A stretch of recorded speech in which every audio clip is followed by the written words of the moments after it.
La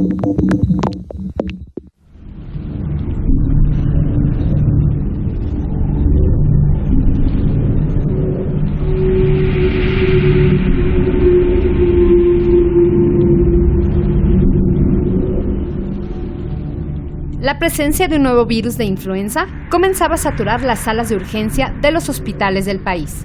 El secretario de Salud, José Ángel Córdoba Villalobos, levantó la bocina del teléfono rojo en su despacho para enlazarse de inmediato con el presidente Felipe Calderón y comenzar a actuar de inmediato ante lo que semanas después sería una de las peores epidemias de que México tenga recuerdo. Y le hablé y le dije, señor presidente, tenemos una situación grave de amenaza para la salud de los mexicanos y necesito hablar con usted lo más pronto posible. Y entonces me dijo, vente inmediatamente. Me dijo, ¿y qué hay que hacer? Pues para empezar hay que informar a la población, sin causar pánico, por supuesto. Entonces me dijo, está bajo tu mando, país. Estamos ante la presencia de un nuevo virus de la influenza, lo cual constituye una epidemia respiratoria hasta ahora controlada. Los casos se han registrado particularmente en el área metropolitana de la Ciudad de México. Como medida preventiva, las Secretarías de Salud y Educación Pública suspendieron las clases en la capital del país y el Estado de México en todos los niveles. Además, ordenaron el cierre de restaurantes, la cancelación de conciertos, partidos de fútbol, misas y otros eventos multitudinarios. Aunque se pretendía evitar el pánico, poco pudo hacerse. Pronto, todos usaban cubrebocas. Yo quiero exhortarlos a todos sin excepción, que en estos días de asueto que vamos a tener, en este puente que irá del 1 al 5 de mayo, te quedes en tu casa con tu familia, porque no hay lugar más seguro para evitar contagiarse del virus de la influenza porcina que tu propia casa. Han pasado 10 años y aún se desconoce dónde surgió el virus. Según las autoridades, un migrante lo llevó a San Luis Potosí, donde desde el 18 de marzo se habían reportado casos atípicos y mortales de gripe en personas de 25 a 45 años. Si fue un mexicano que lo tuvo allá y se lo trajo, o fue un americano que lo tuvo allá y se lo pasó a un mexicano y se lo trajo, o un americano que no sabemos. O sea, la verdad es que al final de cuentas lo que sí era injusto es, como quisieron hacer algunos países, era llamar la gripe mexicana. Las huellas apuntan a que todo empezó en Oaxaca, en donde se dio una alerta casi un mes después de los primeros casos en San Luis Potosí. Adela Gutiérrez, de 38 años, ingresó el 9 de abril a urgencias del Hospital Aurelio Valdivieso. 4 días después, falleció al no responder a los antibióticos ni tratamientos. Los infectólogos estatales mandaron muestras de la paciente cero a un laboratorio particular de la región, ante la falta de equipo de bioseguridad. Nos reportaron que se trataba de un coronavirus. Este grupo de los virus de los coronavirus pues, se ha asociado al SARS, ¿no? Una enfermedad también que da neumonía muy grave, y había casos reportados en el oriente, ¿no? El 16 de abril, México notificó a la Organización Mundial de la Salud sobre un inusual incremento de casos. La zona cero en la lucha contra la influenza fue el Instituto Nacional de Enfermedades Respiratorias, que recibía hasta 45 enfermos por día. Nosotros empezamos a tener un número muy alto de consultas en urgencias, a tal grado que se saturó el servicio de urgencias, se saturó también el servicio de terapia intensiva. Entonces fue cuando decidimos abrir un nuevo pabellón de 30 camas que tenía como objetivo concentrar a los pacientes en un solo sitio. México envió biopsias de los fallecidos a Estados Unidos, país que ya había confirmado 2 casos de influenza H1N1, y también a laboratorios de Canadá, que el 23 de abril detectó una nueva cepa de influenza de origen porcino. This blue one is H1N1 flu. El 25 de abril, la Organización Mundial de la Salud declaró emergencia sanitaria y casi 2 meses después, una pandemia con presencia en 74 países y 30,000 casos. Hacía 40 años que esto no sucedía. I have decided to raise the current level of influenza pandemic alert. El pánico se extendió al extranjero. 138 pasajeros que viajaban en un Boeing 777 de Aeroméxico fueron aislados en hoteles y discriminados cuando aterrizaron en China. Se suspendieron vuelos hacia México. Argentina cerró sus fronteras. Haití, pese a la hambruna, rechazó ayuda humanitaria y Fidel Castro acusó a México de ocultar la gripe al mundo para no frustrar la visita de Barack Obama a México. Los partidos políticos nacionales acusaron al gobierno de Felipe Calderón de montar un show. Había la sospecha de que el presidente podría estar inventando estos datos para inhibir un poco el descontento que había con el resultado de las elecciones. Había, desconfianza. Te podría decir, a nosotros, la Secretaría de Salud, nos pedían las listas de defunciones y iban a verificar que hubieran ocurrido, ¿no? O sea, mandaban al CISEN a verificar que en realidad fueran, ¿no?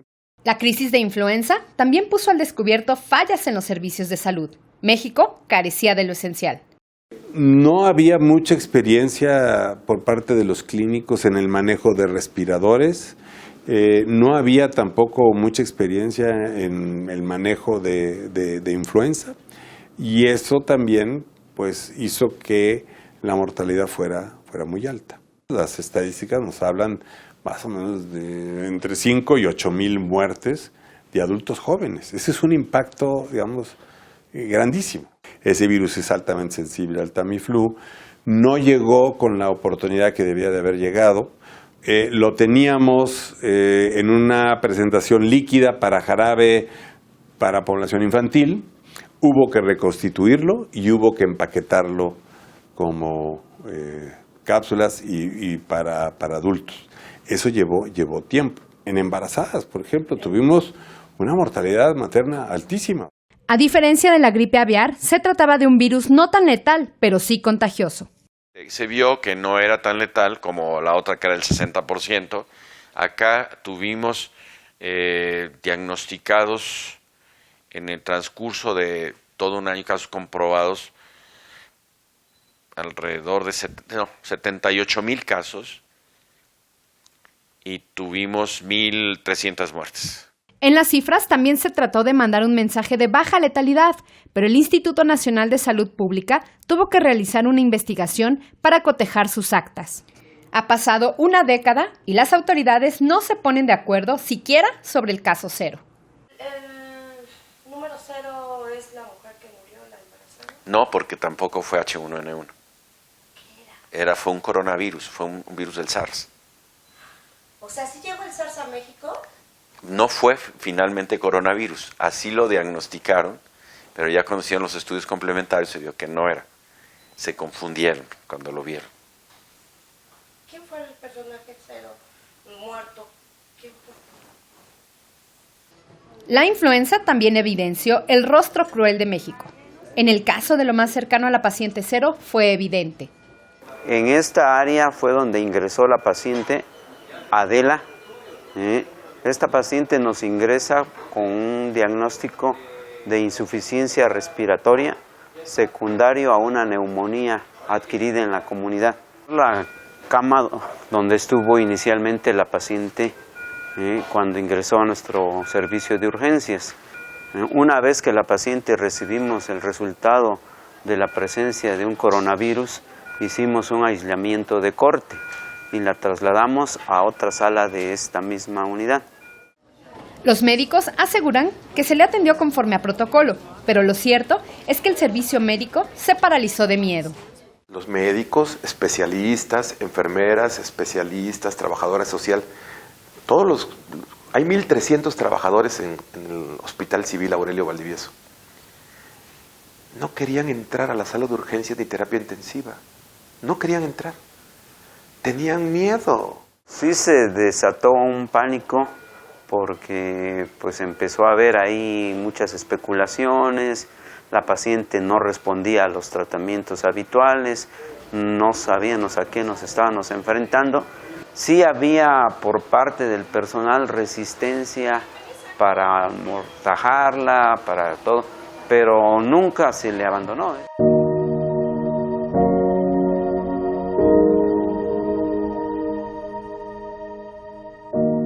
Adela descansa en su tumba en el cementerio. Ahí, su hija reflexiona sobre lo ocurrido.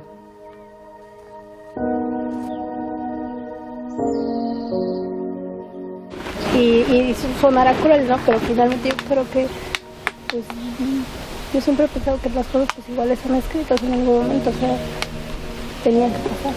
Pues siempre va a haber injusticia, ¿no? Nada es justo. Siempre va a haber inconformidad. Estaba muy hinchada y se veía devastada.